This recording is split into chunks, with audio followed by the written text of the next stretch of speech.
ساڵی 2016 بەڕاستی ساڵێکی زۆر ناخۆش بوو بۆ گەلی کورد. ساڵێکی پڕ لە قەیران، پڕ لە خوێن، بێکارەبایی، بێئاوی. و ساڵی 2016 تاکە سەرکەوتن بۆ هەرێمی کوردستان سەرکەوتنی هێزەکانی پێشمەرگە بوو. 2016 واتە 2000 قەیران، ساڵی پڕ لە نەهامەتی و ململانێ. پێم وایە هیچ کوردێک دڵخۆش نەبوو، ئاواتشمان بە 2007 نی. 2016 ئەو خەوە ناخۆشە بوو کە هەرگیز خەبەرم نەبووە تایە.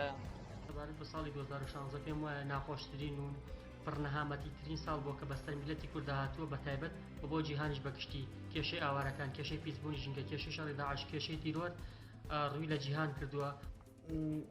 بەدەیان برا پێشمەرگەمان شەهید بوون، بریندار بوون، بەدەیان جەرگی دایکی پێشمەرگە سوتان. وڵایی ساڵێکی زۆر زۆر ناخۆش بوو.